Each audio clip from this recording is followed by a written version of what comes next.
அன்புதான் கடவுளின் மிகப்பெரிய பரிசு. அந்த கலையை கற்றுக்கொள்ளுங்கள். அதன் ஆடலை, அதன் கொண்டாட்டத்தை கற்றுக்கொள்ளுங்கள். அது மிக மிக தேவை. உடல் எப்படி உணர்வில்லாமல் இருக்க முடியாதோ, அப்படியே ஆன்மா அன்பு இல்லாமல் இருக்க முடியாது. அன்புதான் ஆன்மாவின் ஊட்டம்.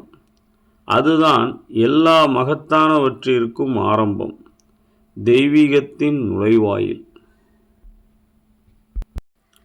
தன்னைத்தானே எப்படி மதித்து கொள்கிறானோ அதேபோல் பிறரை மதிப்பவன் நல்ல மனிதன் என்று புத்தர் வரையறை செய்கிறார். உன்னை நீ நேசிப்பது போல் பிறரை நீ நேசிப்பாயாக என்று இயேசு கூறுகிறார். அதுதான் நல்ல மனிதன் பற்றிய மகான்களின் வரையறையாகும். உண்மையான வாழ்க்கையானது பழக்கங்கள் இல்லாமல் வாழப்பட வேண்டும்.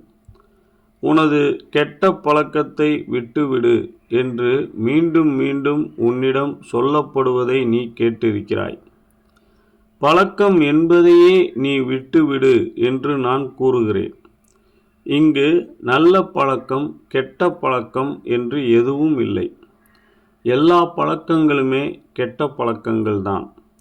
பழக்கங்கள் இல்லாமல் இரு. பழக்கங்கள் இல்லாமல் வாழ்ந்து பார். அதன் பின்னர் நீ சுதந்திரத்தினால் நொடிக்கு நொடி வாழ்வாய். கொடுப்பதில் பெருமை கொள்ளாதீர்கள், ஏனென்றால் அது உங்களுடையது அல்ல. அன்பு செலுத்துங்கள். உங்களிடம் எதுவும் இல்லாவிட்டாலும் அன்பு செலுத்துங்கள். கடவுள் ஒருபோதும் ஒரு விஷயத்தை திரும்ப செய்வதில்லை. ஆனால் நீ எப்போதும் வேறு ஒருவராக மாற கற்றுக் கொடுக்கப்படுகிறாய். நீயாக இரு என யாரும் உனக்கு சொன்னதில்லை.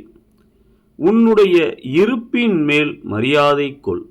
அது கடவுளின் பரிசு.